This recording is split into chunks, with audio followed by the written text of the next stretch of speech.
Yeah, so hi everyone, welcome to our first fireside chat of Hackweek 2020. And we're joined today with Qasar Younis, who is the CEO of Applied Intuition right now, and most recently was also the COO of Y Combinator, and has also had a couple of successful startups under his belt before that. Um, I'm impressed you pronounced my name right.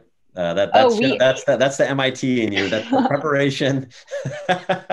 yeah, wait, funny story. We actually had been calling you like Qasar, like within team, but then last night we were like, just to be sure, like, well, we hopped on YouTube and watched some videos and we are like, oh shoot, it's actually Qasar. Good for you. Good for you. I'm impressed by that level of like diligence.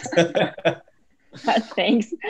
Yeah, so just for the audience, I have this link over here. So go to Slido and enter this code if you want to ask Qasar any questions, and we'll try our best to get to all of them. So And yeah, Erica. yeah, I guess I won't be able to see the audience at all. So it's just you two. All right. Yeah, we'll have to do. All right, Yeah. do you want to just start by talking a bit about your background, where you came from, and how you came to found Applied Intuition? Yeah, my super quick background, like everything in life, it starts with where you grew up and all those things. I was born in Pakistan, came to the U.S. My parents were farmers in a remote village. Came to the U.S. in the late '80s when I was in elementary school, and grew up in the Detroit area. And kind of the narrative of my life until we sold my last company to Google was we were poor, and I always thought about that concept. And so, South Asian immigrant parents, you're gonna be a doctor or you're gonna be an engineer. I didn't like needles, so that kind of clarified what my career trajectory was gonna be.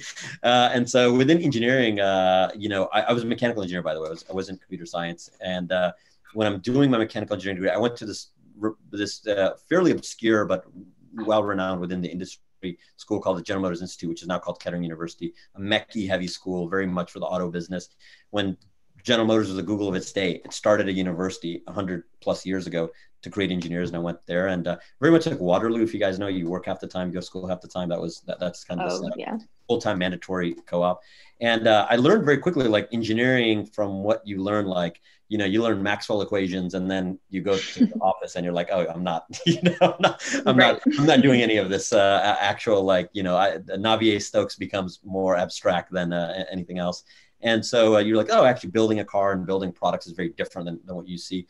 But the biggest thing kind of, I had a mentor, this is dating me. This is like 15, 17 years ago, who said, who's a boss and became a mentor and had a huge impact on my life, who basically said two things. One, he's like, I think, the auto business is going to be a rough place to be. You should consider leaving it.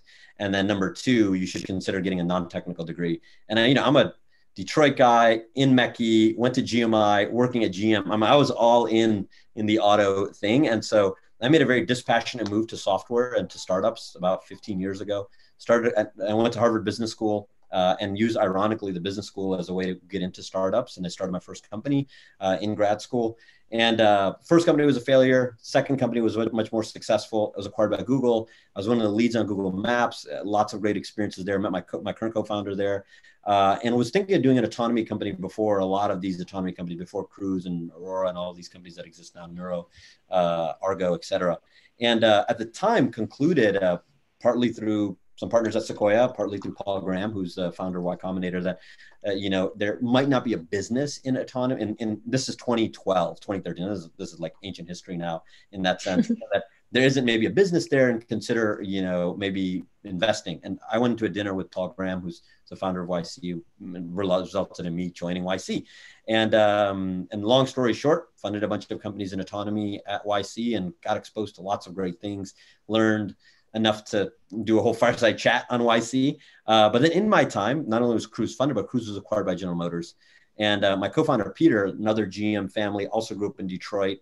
And we started talking about what's happening in autonomy, what's happening in automotive broadly. And that led us to Applied Intuition, which is the company that we're almost now at the 4-year mark in, and it's doing really well. And we can talk about that. But at the macro level, why I personally chose to go into startups. And if you are interested in startups, if you're in Hack MIT, you probably are, or you're at least curious about it.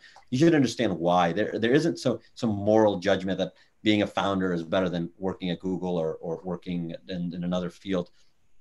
For me, I think, and why I've always come back to it is, I think I've always had pretty strong opinions, and you'll probably see in this conversation and in general, if you talk to me, that I have strong opinions. They're not strongly held, but I have opinions. And that means in a nice way, I don't like working for people. I think I'm a good, son to immigrant parents, and I can just kind of grit my teeth and get through the garbage of working at a big company or other places. But I think fundamentally, I'm the most happy and I'm the most myself when I'm in an organization which I can recruit the people and set the trajectory and play the lead role. And that really fits for me. It doesn't fit for everybody. But that's kind of my 5-minute life story, maybe too long. You guys can give me feedback afterwards if it should be like 2 minutes. Okay, yeah, we're gonna be coming for you. Yeah, so I know you talked a lot about startups, and we did get a couple of questions even before this fireside even started. I probably so yeah, you're a repeatedly successful entrepreneur, investor, and also former CEO of Y Combinator. And I know a lot of people in the audience today are aspiring innovators and entrepreneurs themselves who hope to one day make like an impact on the world through technology. So as someone who's worked on and also worked closely with a variety of startups, what are some key takeaways that you've observed regarding like what sets apart successful startups from the unsuccessful ones? One more thing I want to say before I answer that question. Another motivation for me to start a company and to get into entrepreneurship was it's the way to get nonlinear wealth growth. If you're an employee, you get a paycheck. And really the way, if you want to be wealthy, and when you're poor, believe it or not, you think a lot about money, much more than if you are actually rich. And that was just a driving thought in my mind. And Bill Gates has this line, like, whatever you obsess about when you're a teenager is kind of who you end up becoming. And I think like, I think that played a role into my, initial ambition. Today, it's the motivation is more along like what I want to do on a day-to-day basis. But early on, that was the motivating factor, to be very clear. It wasn't like, it was pragmatic. And I think it's the pragmatism surrounds me. In terms of what are the success, the things, there's lots and lots written. I would say the areas that have been surprising to me at YC, specifically from funding hundreds of companies and talking to thousands and thousands of founders, is 2 or 3 things that stick out. Number one, generally speaking, the quality of founding teams is actually not very good, which is probably surprising. You would think like the best people actually end up being founders. Actually, the best people go to Jane Street and go to Google and go to Facebook, and because that's the logical thing to do. They offer you stupid amounts of money and go to your resume, and you don't have to talk to people like in terms of you don't have to convince your parents. Like, I remember this is a funny story. I told my mom, I became YC COO, and she said, "Oh, great. Does that mean you can go back to Google?" I was like, No, I wasn't fired from Google. It's like I left Google on my own accord. It wasn't, so it's really hard. And so what ends up happening is actually the founding crop ends up being surprisingly actually not as high quality as you would think. That's surprising. Number 2 thing that was surprising to me, because I always thought like that's the ultimate challenge. That's Mount Everest. Like getting a job and getting promoted. Everyone can do that. Literally tens of thousands of people are doing that right now. So it can't be that hard. So that wasn't the case. The other thing is there's a narrative in the Bay Area, and I think Bay Area startup culture is slightly different than the startup culture. It's a global startup culture, and we can dive into that. But in the Bay Area, there's a narrative which is like struggle, and one day you'll make it. Young Padawan. And I think that's just not the truth. I think the people who are connected, the people who have pedigree and brands, it helps. Absolutely. People ask me like, "Oh, is Harvard Business School worth going to?" Because everyone's like very cynical about MBAs and HBS. Absolutely. It's just a resume point that says I'm competent enough, and therefore it helps you get investing dollars and recruit people and all these things. The mentor who I told you about, he said to me, the reason you should get a non-technical, you should get an HBS degree specifically was you have these opinions, but people believe them when you go to HBS. And the same is with MIT or with anything else. So in the point about the narrative in the Valley is like the struggling entrepreneur who's in the woods for many years, and then suddenly a eureka moment. Is just not the case. The companies that did well, like immediately started doing well and did well like for 10 years. Like Stripe was good immediately. Like Dropbox was good immediately. Like in the early days, they weren't, they didn't have 1,000 employees and $1 billion, but relative to their comps, the comparisons of like 2 or 3 people companies, they were already impressive. Airbnb was funded, by Sequoia before Demo Day at YC. That's not a struggling company. They didn't even present at Demo Day, right? So the point being is, that narrative I found to be not actually true. Like the good companies actually are good like immediately, and then they're just good for like a long, long time. And that when you look back, they're kind of huge. Things that ended up being true. I'm very much in the camp of like, I love software businesses. I love technical founders. And I think that ended up being, that's pretty true. If you're a non-technical person, or you're not a software person, either learn software or find people who do it really well and partner with them. I think the importance of the founding team is very obvious, but it's worth underlining. I think it's probably the single most important decision. Yeah, founding teams change and things like that. But the two things that are really hard to change, founding teams and the market that you choose. So not the idea, but just the general market. I want to go into voice. I want to go into AI. I want to go into autonomy or whatever it is. Those are really hard to change. So if you get a good co-founders and you pick a good market, you're already like maybe 50% there. And a common question that always comes up, especially for really young founders, is like, I can't find a co-founder, or I can't. That's a big warning sign. It means that there's something in your personality that either you can't convince somebody to recruit your friend, there's something is going on that you can't get one person when you're giving them half of the company to join you. It's going to be really hard to get people to join you when they're getting a very small fraction of the company. And so, yeah, that's kind of the rough shot. That's the Rorschach test of, my response to, what are the things that make some people successful and not. Mm-hmm.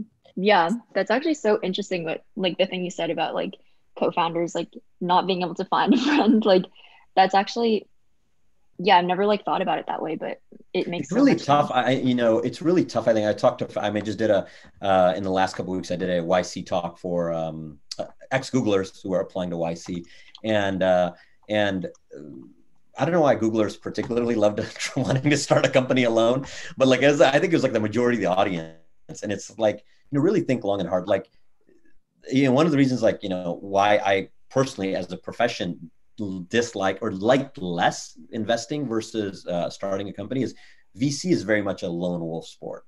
Investing is kind of like there's individuals who make individual decisions, and starting a company is actually a team sport. And so your ability to recruit and identify and persuade, and then identify markets and penetrate those markets, like that is really the that's the skills that you need to be really good at. And if you're really like, the great thing about, I asked this question to Mark Andreessen. Literally, I just talked to Mark earlier today. He's at the top of my, Mark's on our board, and he's really maybe the single best venture investor in the business. And so probably it was 2016, startup school. It's online somewhere on YouTube. And I asked him, if you were 22 years old and you weren't Mark Andreessen, what would you do? And he said, I'd go to a high growth startup. And I think that's kind of a good default answer if you don't see an idea and or a co-founding team. So when you go to a high growth company, you'll start learning the patterns of like, okay, well, I can see why this company is successful. I can see what type of dynamic these co-founders have, and how do I replicate that in my own, in my own version of the company, if you're so inclined to start your own company. Mm-hmm. So Sorry, I give really long rambling answers. That's an apology to no. already. This is so good. It takes all the responsibility off my shoulders. But so going off of that, so obviously startups have become increasingly more and more popular. Everybody wants to get into it. And so it's kind of hard to break into a specific market. And so now a lot of people have the mindset that everything's already been done. So what are your thoughts on this? Yeah, I think it's actually the opposite. It's easier to do a startup today than ever before. It was much, much harder, 15, 20 years ago, when you don't have YC and you don't have, funds that are just focused on MIT alums and Harvard alums and Stanford alums and Berkeley alums, or funds that are focused on ex-Googlers, or, like there's all of these sub funds and pre-seed funds. It's easier today to start a company than ever, because there's also like a playbook of how to grow high growth companies. If you hear my kids in the background, I apologize. This is the reality we're living in. So I think I think it's easier to start today than ever. I do think that because everyone is starting, or to become more popular, that should be a reason not to do it. Like, I'm definitely like, I think so much of my life and it's so in vogue to say nonsense like what I'm going to say now, because it's almost cliche, but I wasn't in the inside. I was on the outside. I wasn't in the inner circle. I didn't go to a top tier high school. I didn't go to I didn't go to like GMI is not MIT, frankly speaking. And so I think I was always, so much of my life I was on the outside. that it's somehow ingrained into me that be a bit cynical of what the inside thinks is cool, because it like validates your own ego to some degree. And it would give me a pause if I was 22 years old, coming out of school, that like everyone's into startups, and I'd actually maybe choose an alternative route. There's a great book by Sam Walton, which is called Made in America. It's his book of Walmart. It's the founder of Walmart. He, a retail guy his whole life, starts Walmart when he's 45, dies the richest man in the world, and his wealth is still like separated in five, is still like the 5 of the 10 richest people in America. It's a huge empire. And one of the things he writes about is like, do things differently, like actively swim against the lane, swim against the mainstream kind of impetus or reaction. So I do think there's something correct about that instinct, which is like, don't do what other people are doing. And so one of the things we recruit tons of people out of MIT. And one of the main reasons I'm talking here is to ultimately recruit some of you people, is I asked MIT grads, literally graduated this year, who started in the company, probably half a dozen of them now. And I asked them, oh, what's cool at MIT, or what's cool at the other 2 schools we were talking right before this talk are Berkeley and Stanford. Like, what's cool at these schools? And a lot of people say, well, it's startups. And to me, it's like, ooh, it's like, and what's not cool? Because the people who are doing the not cool things might actually be doing the cool things 10 years from now, right? So like, who's going into those areas? So if you have an instinct that startups are a little too in vogue, it might not be a bad instinct, is what I'm saying. Now, for me, I think I would have, based on that point of my life, wealth and these other things, I still took in control, frankly, wealth and control of my own destiny. It led me to startups, but yeah, I would think twice maybe. And also like these FANGs, man, they're paying stupid money. So it makes me blush, makes my brown skin blush when I see the offers that new grads get. Yeah, awesome. Wait, I do have a question about one of the points that you made. You said it's easier than ever to start a company. I'm curious to hear, because I think the person who asked the question was posing it as like, it seems like all the ideas are being taken. So what is your like advice on that? Everybody thinks that. I thought that with my first answer. You go through the ideation process. I remember very, very clearly in 2007 being like, nothing left to do. That was like before the iPhone, before WhatsApp, Uber, Instagram, like, everything that you use like on a daily basis, Slack, none of those things existed. It's just a human mind always thinks that. Your brain tends to go towards you. It's like if you saw, an image, you don't look at the white space, you look at the image. And so everyone's just caught up looking at the market, and they don't look like there's a great SNL skit. It's not on YouTube, but if you search Google, you'll find it. It's this theater of the future. It's a really great skit, enough where I'm going to painstakingly describe it to you, and you should try to find it. But it's like this like audience, like an SNL audience in the future watching theater, and the theater play is about the past. And then they're like, hi, mom, look at me. I have my laptop. And everyone laughs, and he puts it down. He goes, look, I have to log in. And everyone laughs. And they're just like, they can't believe like people actually function this way. But it's a really interesting thing that, some of the things that we do today are going to feel old and not too far into the future. And I think that's where you're trying to highlight some of that white space. 100%. There are 1, 10, and $100 billion companies starting right now. Absolutely. I'll bet my bottom dollar on it. That's how capitalism works. As we get used to new things, new problems emerge. Humans are great at creating problems. So there's a unlimited amount of problems for us to solve. And therefore the capital markets incentivize private organizations to find solutions for, in return for value. It seems that way. My harshest response to that is you're probably just not being creative enough. You're probably not thinking deeply enough. And so rather than just admonishing you, let me give you a little bit of a framework of how I would discover problems if I were you. So first, foremost, find that co-founder or find 2 co-founders. And then you put all the areas of interest. You can literally write them on cards and put them on a table and say, okay, is there any pattern between us? And so in my, this company that I'm in, me and my co-founder literally wrote all the areas we're interested in. And we saw autonomy and automotive was an overlap between us, and we liked that. And then we make sure that market is a growing market. And then within that, like 3A, B, C, and D in the order of operations is 3A is a problem that you personally have. If you do that, you're immediately moving down the path of thinking creatively of what can be built. The problem can be solved by software. I'm a software, I have a huge bias towards software against hardware. It's like revolting against my mechanical engineering upbringing. It's I'm rebelling against it. So find a problem software can solve that other people have it, not only you, and people are willing to pay for it, either with time or dollars. And I think that heuristic, and I literally use that for the current company, and that whatever, like let's say a system is what worked. But there are definitely 100% problems, and absolutely. Awesome. All right. So with all of these talks about startups, let's talk more about yours. Applied Intuition. Could you describe that in like a nutshell?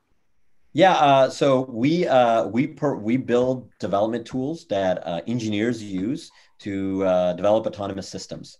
So the most obvious are robotaxis and self-driving trucks, but also sidewalk robots to mining and agriculture.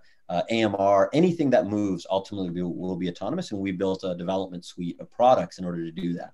If you think about web applications or you think about mobile applications, there's all these tools and things that exist. Mixpanel and Google Analytics and frameworks that exist that allow you to make an iOS app pretty quickly and get it.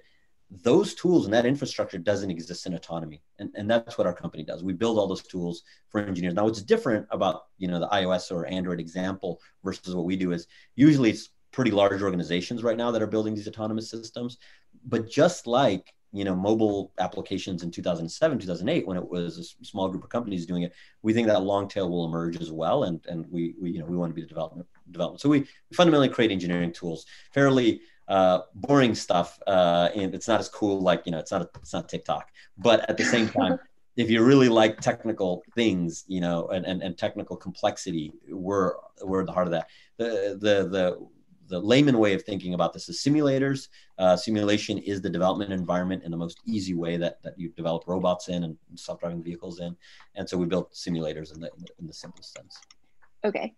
I'm curious, how did you decide to go into like the more simulation and like testing and analytics side of autonomous like vehicles and like autonomy versus the so actual in 2016, algorithm? in 2016, Peter and I knew we wanted to work on autonomy. We wanted to work together. I was still at YC, and I had quit YC in August of 16, but it was basically just thinking about what ideas to work on, and we thought of doing again a vertical company like a robotaxi company or self-driving something.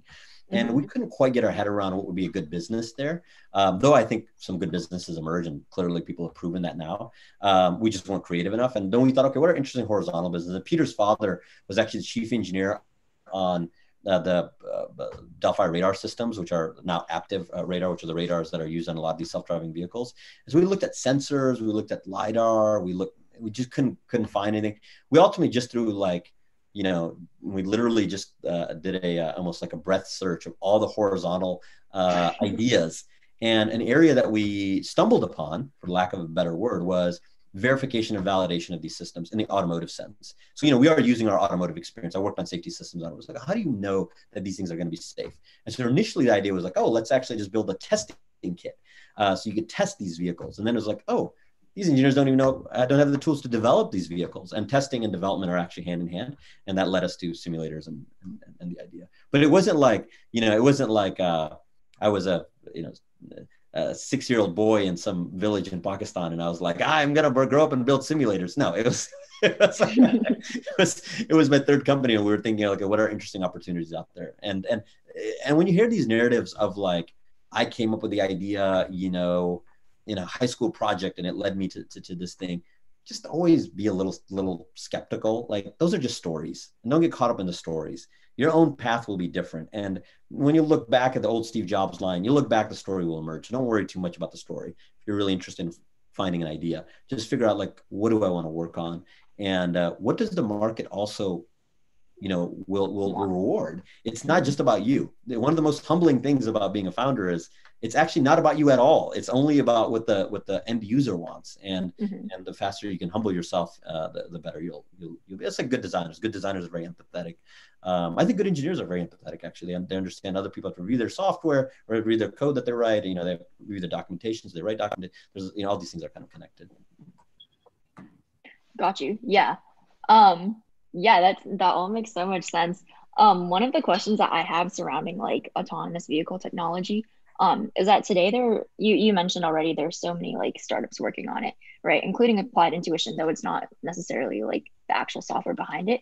Um, but however, there still exists so many barriers, like some technological and some legal. So what would you say are the biggest roadblocks to public adoption of like autonomous fleets at a large scale? And with all these factors put together, like where do you see like autonomous technology going in the next 5 to 10 years, and how soon can we expect like Yeah, everything to I become think a we have reality? to get the level lower than that. It's kind of like it's too autonomy is too broad. It's like talking about mobile apps. You know, what mobile apps will be good and which ones are useful. It's actually too vague of a term. So let's just break it down a little bit. There's autonomous systems like robotaxis. They're generally considered in the SCA levels, level 4, level 5 systems. That's one group. That's the group that gets the most amount of attention. The Waymos, the Auroras, the Neuros, the Argos, the Cruises, level 5. There's a long list of those folks. That's one type of autonomy, and they tend to be full, let's say, end-to-end autonomy. You get in your driveway, you press a button, it takes you to wherever. Level 5 would be, up a hill, in a mountain, in a blizzard, and it's completely autonomous. And level 4 is basically within the kind of drivable surfaces that you and I think of when we think about driving. That's actually different from like a sidewalk delivery robot, which is different from a warehouse robot, which is different from an agriculture, where you might have farming equipment that's autonomous, or construction equipment or mining equipment. So in construction, there's already autonomous systems that are in production. You can go on YouTube, you see Caterpillar runs them right now.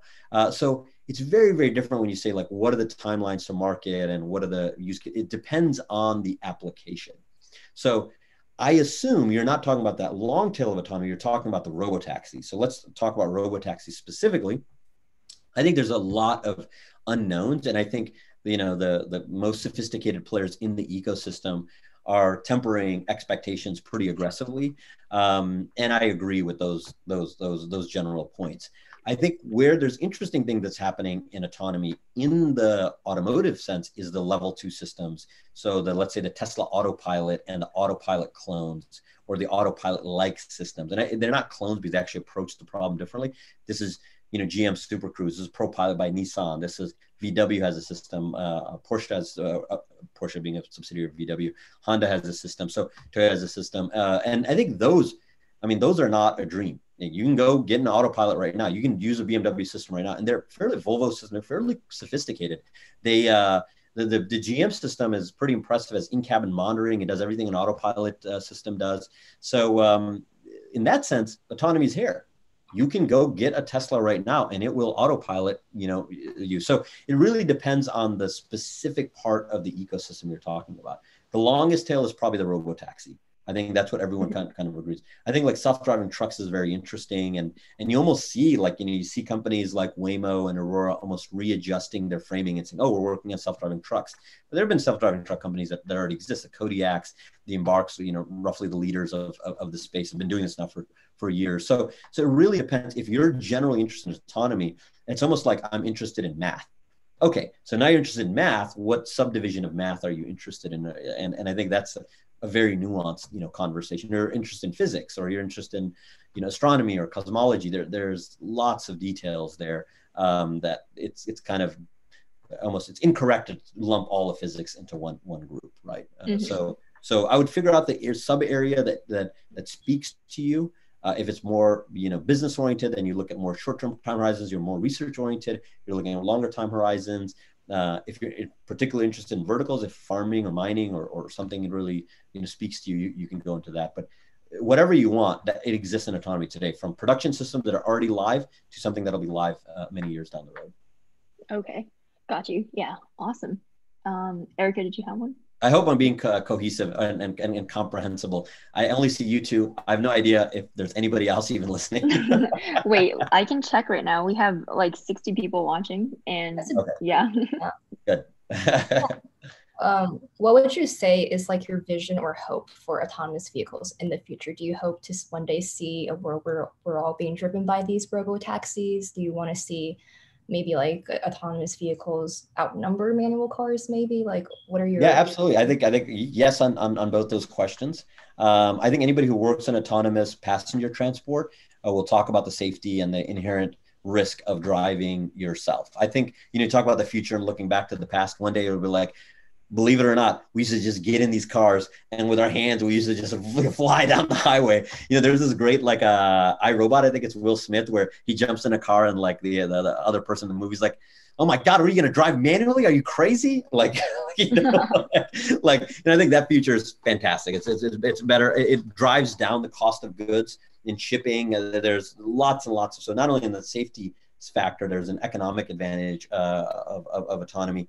I think it just unlocks a lot of latent, time and inefficiencies that we have in the market. So yeah, all of those things are yes. Mm-hmm. Got you.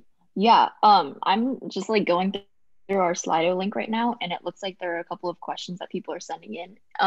Someone asked, would you say an MBA is required to do well in the business world? And this has a good number of likes. Controversial. I wouldn't say required. It depends on your individual situation. I think if you're an MIT alum, probably less, because you have the brand already, you have the network already. That's kind of the things that you get if you don't have either of those things. When I entered HBS, I mean, I was a grunt engineer. I mean, when I mean by grunt engineer, I mean, like, if you're an MIT alum and you go to work at a high growth startup in Mountain View, you're already being exposed to business. I mean, literally being a part of this talk, you're already being exposed to business in ways that most engineers who are like working in oil and gas or who are working in a chemical engineer, they're just not thinking about like business models and startups and things like that. And so the MBA becomes less useful if you've already gotten that exposure. Now, if you don't have that exposure, it's fantastic, and so, for a network, for literally understanding business and like what a stock market is. And I got a lot of value out of that. Maybe I was just a remedial student and I could have learned that without getting an MBA. And then of course a brand and giving you, it's like you can be a computer scientist without going to MIT, but by you bet your bottom dollar that if you're an MIT CS alum or you're Berkeley or Stanford CS alum, you're going to get a lot more job offers. It's just, that's how humanity works. There's too many people, and a simple way to filter is like the hurdles that you've gone over, or maybe the brands that you've acquired. Mm-hmm. That makes sense. Yeah, a lot of our hackers are actually, although this event is like put on by MIT and it's like usually hosted on MIT's campus, it's actually open to everyone in the world. Yeah, and we have hackers from all around the world. So yeah, and so then you're more like I used to be if you're not MIT alum, and so then you have to look at your own strategic disposition. Now if you go to Brown or you go to Princeton or something, those are still phenomenal universities. It's not like it's, if you're not Berkeley, MIT, or Stanford, everyone is. No, that's not the case. I'm being writ large, known universities that are well regarded, or known entities like Google, Facebook are well regarded. Now you're already gonna have that check mark. People are not gonna be like, oh, who's this Claire person and why are they, why are they applying? They're like, oh, well, they worked at this place or they went to the school, and suddenly the MBA becomes less less relevant. And MBA is also great just to change careers. If you're working, you work in nonprofits and you work in the for-profit world, or the other way around, you work in the for-profit world and you want to go to the nonprofit world. The MBA is this great gate change. So gotcha. I'm a huge fan of HBS.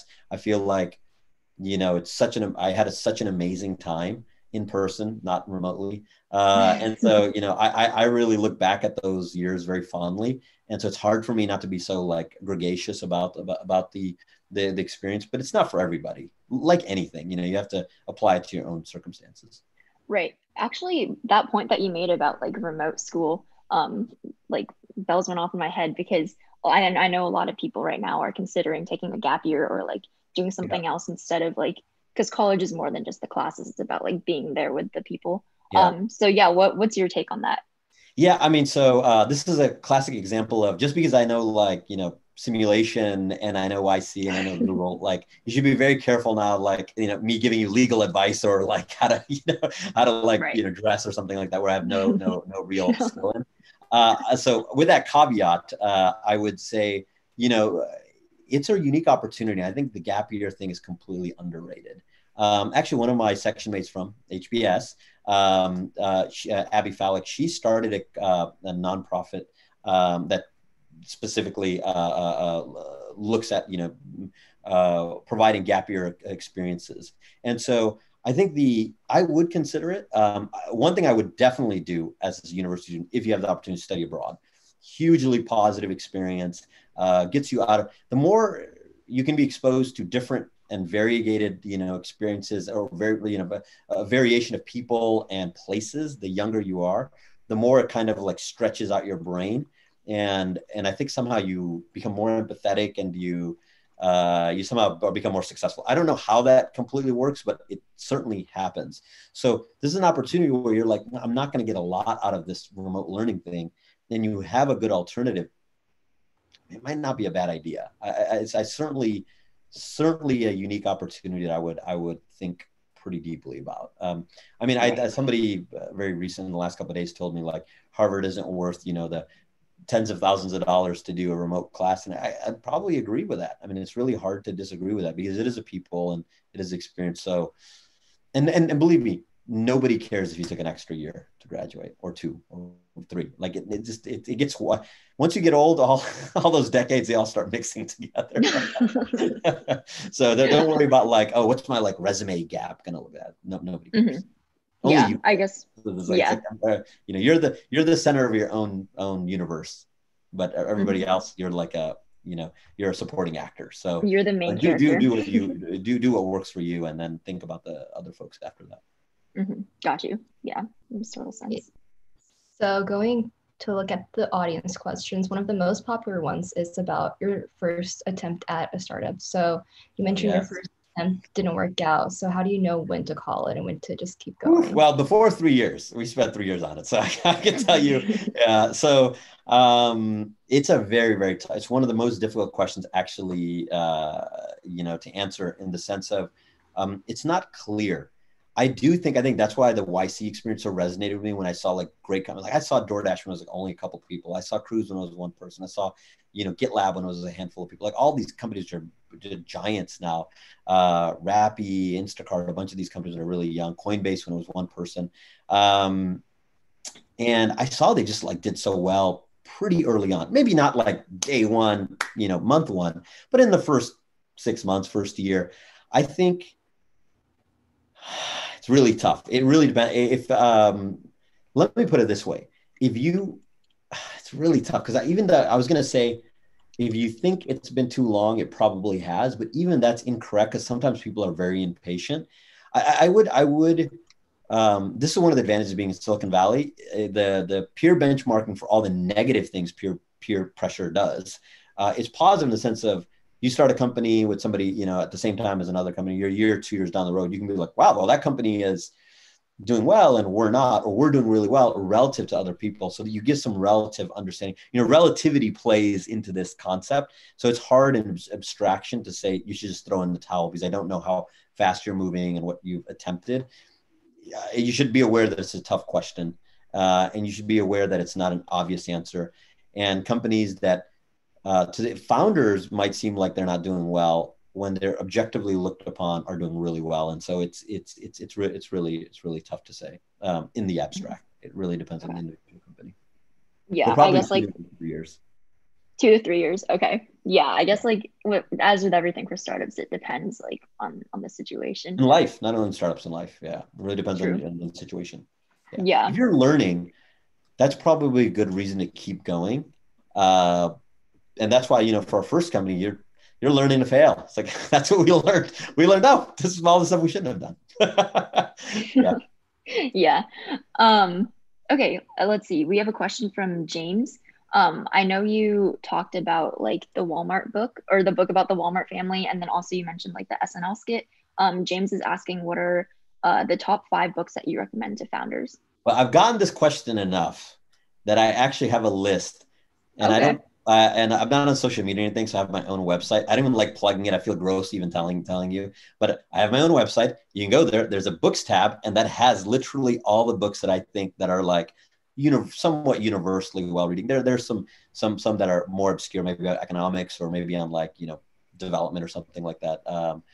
Social development, but there's a list in there. The Walmart book was specifically an autobiography. In my 20s, I just consumed tons and tons of autobiographies. And so there's a handful of autobiographies in there that I really have liked. But one thing generally is true is like almost everybody who's really successful reads a lot.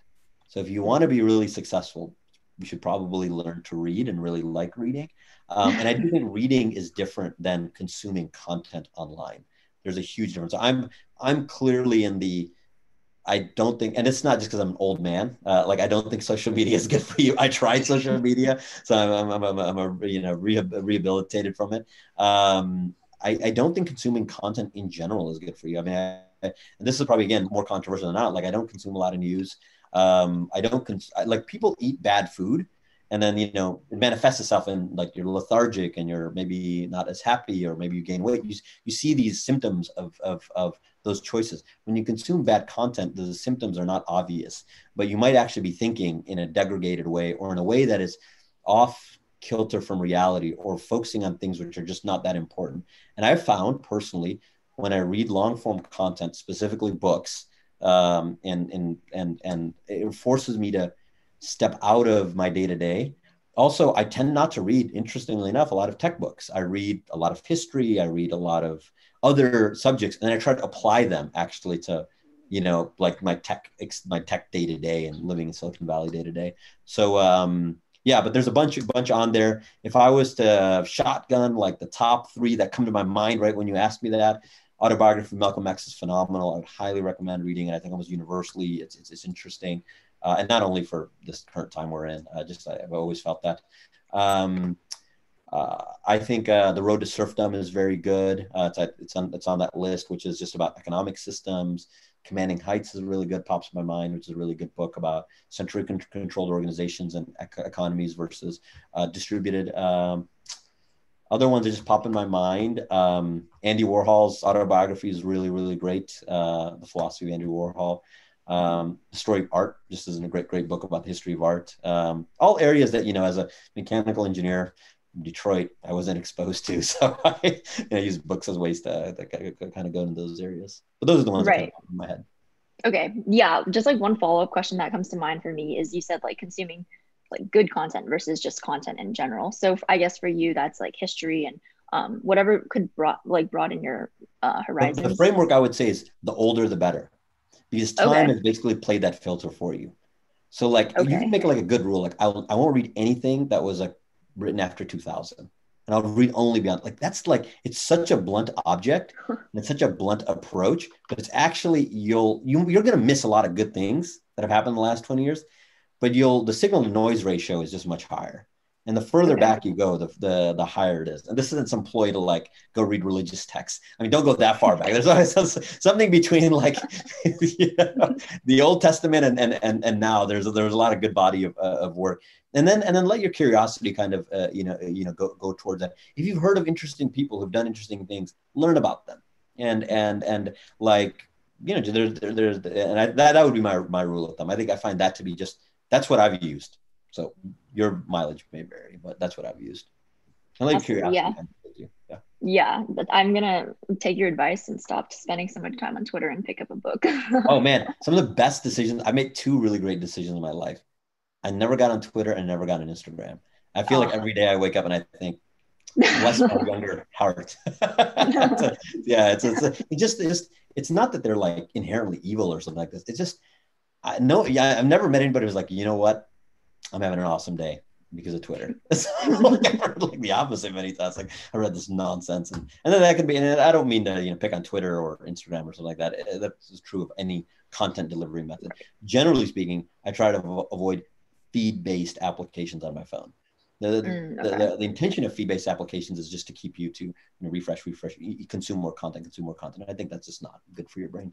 It's not. I mean, it's not how humans, forget 5,000 years ago, just even 20 years ago, 30 years ago, their brains were not made for that. And so, there's one thing I do consume. I consume a lot of YouTube, and so that is probably bad. There is some feed aspect to YouTube, but I think the way I've rationalized it, and this could be incorrect, is like content tends to be longer form. I'm tending to again consume things that just take time to get through, which makes me focus a little bit on things. And I feel like if I watch like a 10-minute YouTube video, the second 10-minute video I watch, I'm like, I should probably get off this. Like I've been on this for a while. Whereas there's something about Reddit. I used to be a big Reddit user. Don't hate me for this.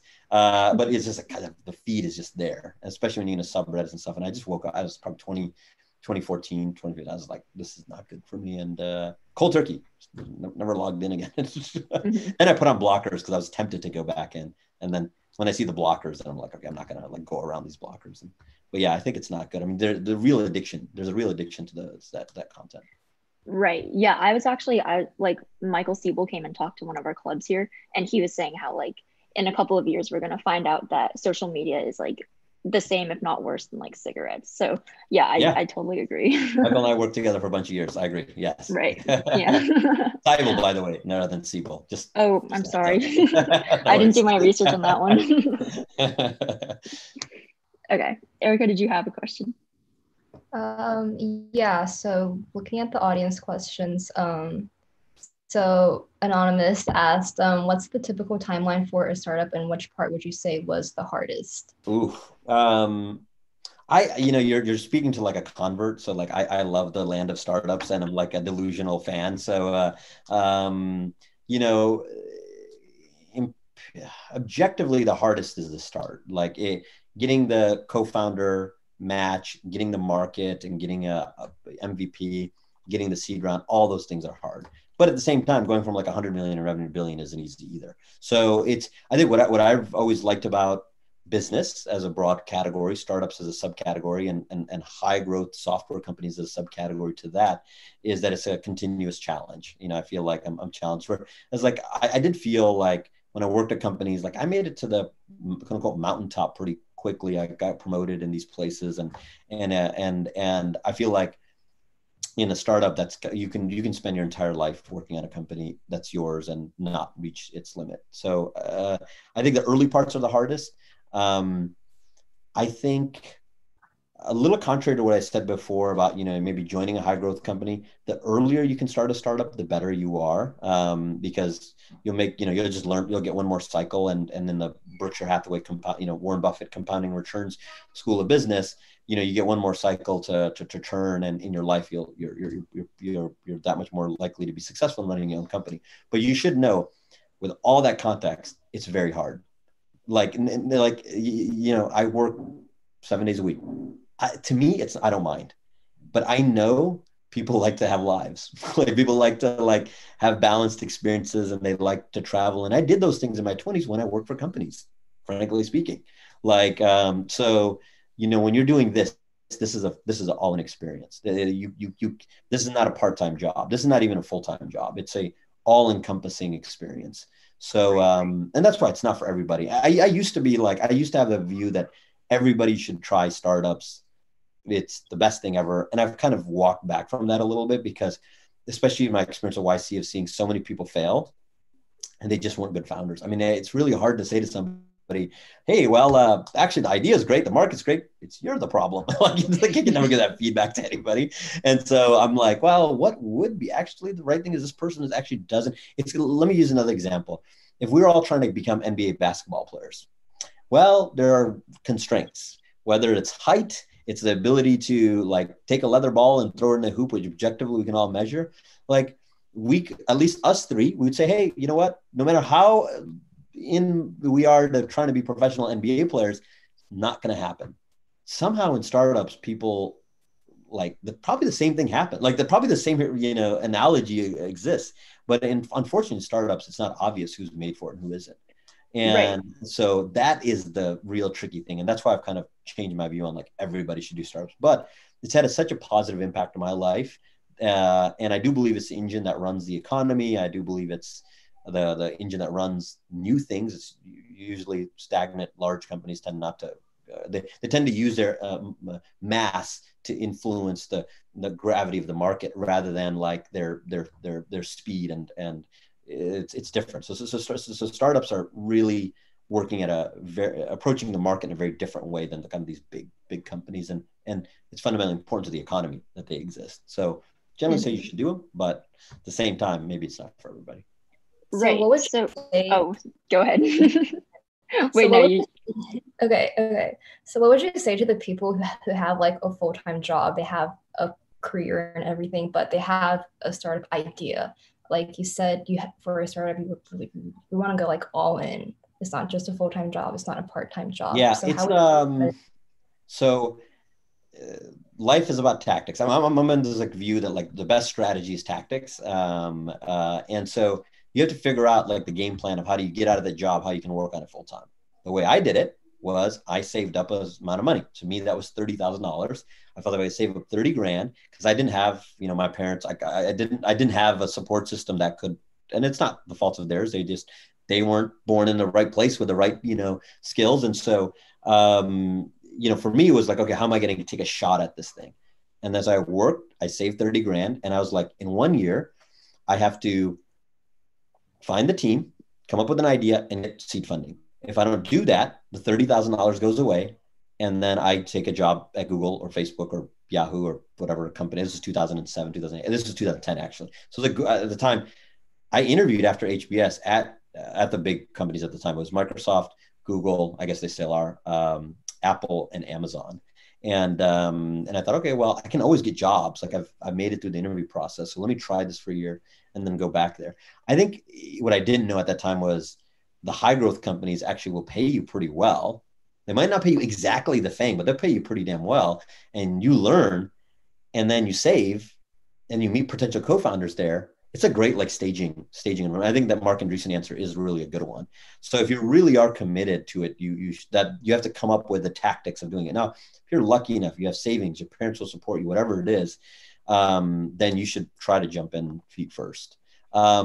With the exception if you don't know anything about startups, and then it's probably again maybe you want to try to learn a little bit, but I wouldn't like wait to 30 to start your first company. And I don't believe that you have to be under 30 to start. I mean, I've started this current company in my mid 30s. But I think if you haven't actually taken a swipe at it full time by the time you're 30, and you're like in events like this, then maybe you actually don't like startups. Maybe it's just a hobby or like an interesting thing. You like the ecosystem, but you don't want to be a founder. And that's completely fine as well. But yeah, there's, coming up with literally the bullet points of how am I going to become a founder and then executing against them. It's not more mysterious than that. Mm-hmm. Save up money, find co-founders, pick a market, start iterating in that market, try to raise money. If it doesn't work, have a hard deadline and then get out at that time. Right. Yeah. I think like a lot, the like principles of startups are like a lot of iteration, right? And then that kind of applies to what you're saying. If you want to be a founder, you also have to go through that iteration process of like trying out those startups. One thing that you did mention, I wanted to kind of walk back to, you said like you made the analogy with like the NBA player, like you have to meet a certain like level, you have to like meet requirements in certain aspects. What would you say those like requirements are for a founder? That's a good one. That's a good question. I mean, I think I don't know if it's required because the market is much more different than taking a leather ball and throwing it through a hoop. So there's like some stat that's like 17% of Americans who are over 7 feet are like professional NBA players. I think it's men, but it's like stupidly high. It's like if you're like over 7 feet, you got 1 in 5 chance of being a millionaire because you can, like you literally can reach the net. So being like an alum of MIT is probably pretty rare. Being an alum of it is. I mean, just empirically, like, relative to the rest of the company. So in terms of like what they would be universally, the most universal skills I would say are almost you have to be ambitious. I was gonna say you have to have grit, but again, it's like my own ego trying to reconcile like my own like personality traits as being like the ones that you need. I don't think you need. I think there is something about being like determined. I mean, I do believe even many years later, because of determination, I used to think was number one. I still think determination is probably the number one thing. Determination, being lucky always helps. Intelligence to a certain degree, like at some point, the excess intelligence doesn't matter. Probably like you have to be intelligent at some point and then it doesn't, it's just like run over. And then being around a certain group of people is probably pretty important. It's probably the best reason to be in Silicon Valley and not New York and not Gainesville and Austin and Chicago and Detroit and all these, I haven't lived in Gainesville, but the other places I know, being around the right people, determination, and then if I was, my magic list would be, my magic wand would be, being technical, being a software engineer. Yeah, it's all cliche. I'm sure if you ask Google that, it'd probably give you the same answer. So I just wasted probably 4 minutes of your time. No, it's all good. I did like the thing that you said about finding the right people. Like what Michael said in his talk too was also just like, you're in college right now, focus on like making friends, because those people are going to be the ones that like maybe your co-founders later on. So I guess like this is kind of to our audience, but like, because everyone is an undergrad right now. Yeah. My first company was with friends of mine from undergrad. Second company was coworkers, the people I'd work with. Third company is coworkers, people I work with, like, from Google. So like those are the people you want to pick, co-founders that you can kind of see have been through the ringer a little bit. How are they in the good days? How are they in their bad days? There's a kind of a partnership, and you want to make sure that person is durable, and their strengths are your weaknesses and your weaknesses are their strengths, and you complement each other really well. That's the dream scenario. Like my co-founder in this current company, a gentleman named Peter Ludwig. Peter's a compiler's PhD dropout from U of M. Probably speaks 1/3 of the amount of words that I say, but is fantastically matched, in terms of personality and in terms of values and all of those things that you want, like incredibly stable. Not saying I'm unstable, but I really appreciate those in my partner. Like I can almost put all of my co-founders together from my first company, second company, third company, and they're all very similar.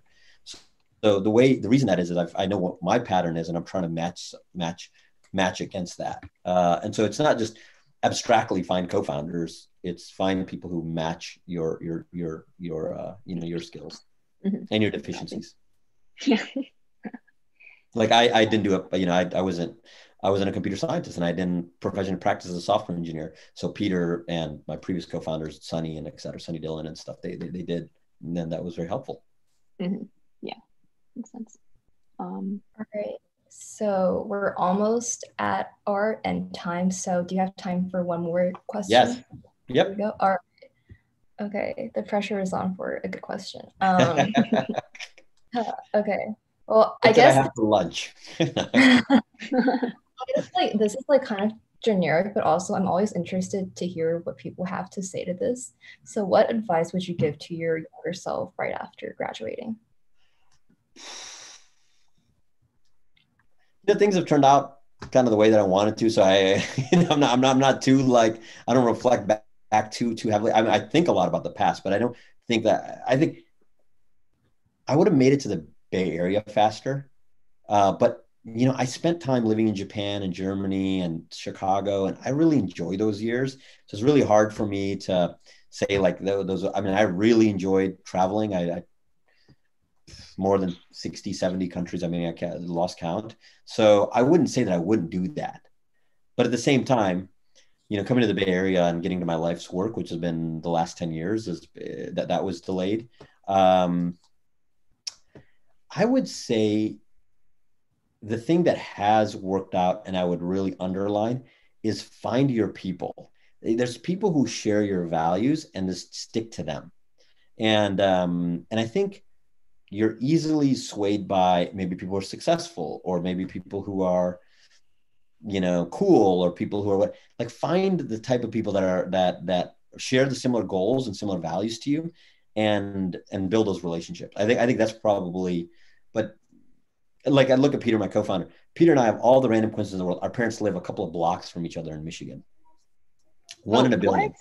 Yeah, 1 in a billion. But you can imagine, since we're from the same area, literally in the same subdivision, like it's, we have a similar pattern of the world that we think about, like kind of like the suburban Detroit upbringing in the shadow of the auto business, very Midwestern. And I think, yeah, like you find your people and kind of, and I think when I was younger, I thought that was like, there's a part of youth which rebels against your parents and your background and your, what you are, and you find yourself ultimately going, like, becoming your parents and becoming your background. And so, yeah, I mean, I'm happy with all the decisions. I wouldn't say I made bad decisions, but it's been interesting to see that I'm 20 years later, back in the auto business, working with people who are from Michigan, like just really, I wouldn't have ever imagined that. And so, yeah, and I guess don't take yourself so seriously. That I think I've always been like, so I think people who are ambitious and competitive and have high expectations of themselves, they really are hard on themselves, to achieve a lot. And I would just tell my younger self, like, it works out. Don't worry. just relax. It works out. It's just really hard because I know I heard that feedback when I was in my early 20s, but I was like, well, that's what like rich, successful people, say, like, I don't have that luxury. So I'm going to grind and I'm going to work hard. But it is, that grinding and working hard has worked out. So it's really hard for me to say that don't do that. So everybody, you really are one of, I wish people could see the diversity of how people are within their own brain. Like if you could reach into each other's brains and see all the experiences and life events that have happened, I think how different people are from each other is so huge that then when you try to like somehow use other people's patterns, it's a natural thing. I've talked about it today of using patterns from successful startups. That's where you can go wrong. It's very abstract. I don't know if it's useful at all. It's probably it's a disappointing end to the talk, but wait, I think it makes a lot of sense. Don't be hard on yourself. Maybe if I had to sum it, thinking out loud, don't be so hard on yourself. The things work out and just enjoy the time and yeah. Yeah, I think it also makes a lot of sense, like figuring out who you are and what your values are before you like go out into the world and decide what problems you want to solve and what kind of people you want to be. Yeah, I think when I was younger, when I heard people talk about like values or like your roots, I would just look at them as like just with cynicism and like pusha. Like this is like nonsense people talk about, but like as a grown, I was like, oh yeah, it's actually a real thing. Yeah, so I think but I think don't be hard. I think that is my answer. That's my final answer. I'm locking it in. Don't be hard on yourself. Things will be okay. And yeah, and try to have fun while you're doing it. Awesome. Yeah, that's a great way to end this fireside. I salvaged it. Just in the last minute. Like a falling grilled cheese sandwich off a plate. I got it before it hit the floor. Awesome. Wait, so thank you so much, Qasar, for tuning in today. And thanks everyone who's watching at home. Hope you guys enjoyed. And we have another fireside. We have more Hack Week events coming up. So check the Slack channel and check our website and